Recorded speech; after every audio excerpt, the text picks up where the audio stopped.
Today is Wednesday, November 27th, 2013, and this is, I guess, week 3 of my reboot-ish, whatever it is that this is.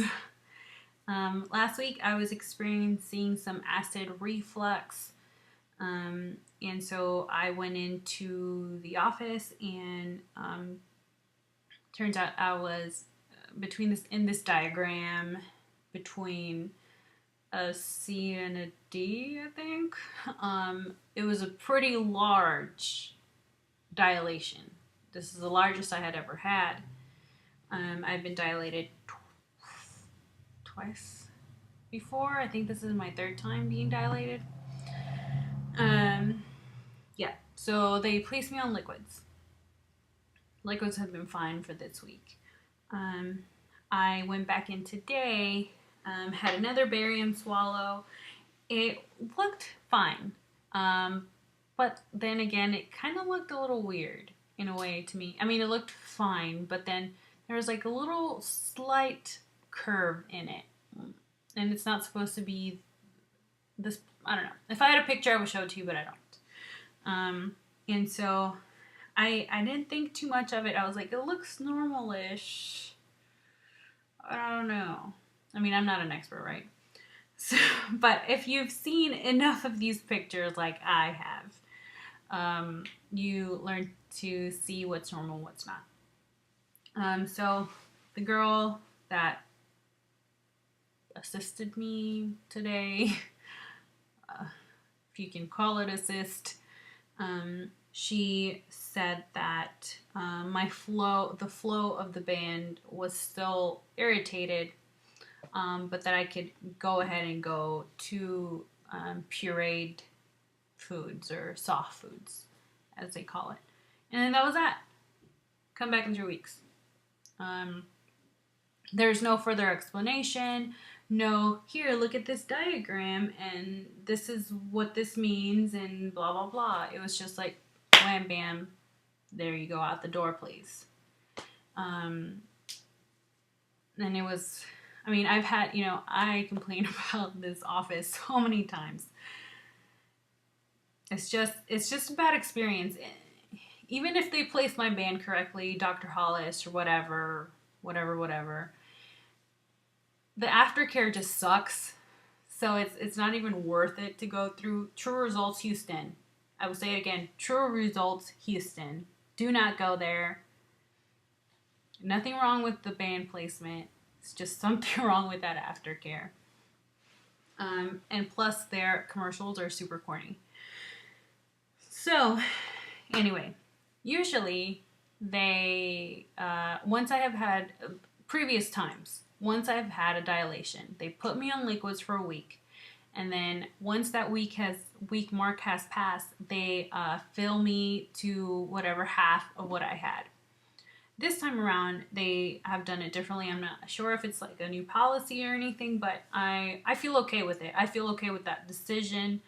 Today they did not give me a fill at all, so I'm still at 0. I think that will allow my band to heal more, and maybe I can be a more successful lap bander instead of this crazy, not very successful bander. I haven't been a successful bander for like a year and a half. So I'm feeling really good about this decision. So yeah, pureed soft foods is what I can have. I was a little bit excited because our clients provided lunch for us, like Thanksgiving lunch. It was really sweet. I really appreciate it. We have some really awesome clients. Anyway, it was like a big old hallway full of food, a hallway and a half. And I was like looking, and I was like, what's pureed, what's soft? And I picked up some sweet potato. I really don't like sweet potato, and I didn't really like sweet potato until after I had my lap band. And then also mashed potatoes. So that's what I had, and it was like the best thing ever because I hadn't had anything solid in, a whole week. That being said, I am going to be so sad that I cannot properly celebrate Thanksgiving. I don't really care too much about other holidays like Christmas, whatever. I'm kind of old now, and I don't get to wake up, well, we didn't wake up. We're Hispanic. We celebrate on the 24th and we open presents on the 24th. But I don't get to do that whole thing because I'm not 5 anymore. And then New Year's, whatever. My birthday, even my birthday is not as awesome as Thanksgiving. So I'm really sad because it's not only about the food, but it's also like the preparing of the food. I really like to cook, and for Thanksgiving, I make the turkey, and I make this, and I make that, but I mainly make the turkey. This year I'm not making it because I refuse. So I don't know what they're doing, my family. So pretty sad. So anyway, this weekend I got to meet up with 3 other weight loss surgery YouTubers. Texas Danielle, which we have followed each other even before she was even banded. And 2 new people, Michael VSG and Jen Omai. And a good thing I watched Michael's video before I made mine because I would have never known how to pronounce Jen Omai's YouTube name. Because, like I said, I have not been active in the YouTube community for a while. And so everyone that I did know when I was active is no longer active and has been like 2 years out or something like that. And these guys are a little bit newer.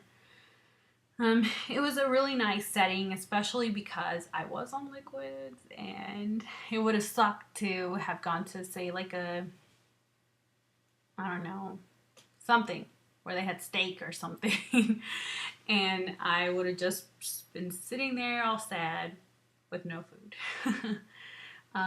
It was like a very intimate, comfortable conversation, and it was, a breath of fresh air because I'm really socially awkward, and whenever I met weight loss surgery people last was when I went to the Vegas meet and greet in 2012, and it didn't really go so well. I like I said, I'm not very outgoing, and it was kind of hard because everybody like knew each other, everybody was hanging out with each other, and I was kind of a lonely person over there. So I kind of like clung to Candy Sweet Enough, and she, was my friend throughout the trip. But most of that trip I spent solo, which is fine, whatever. But those guys that I met, super awesome people. I was very excited to meet some more weight loss surgery people that I could, have a conversation about common things. Even though not all of us had the same surgery, there was still like some common points that we could have a conversation about, and even things that weren't weight loss surgery, like quilts. So yeah, pretty awesome. And that's it, I guess. I will see you guys next week.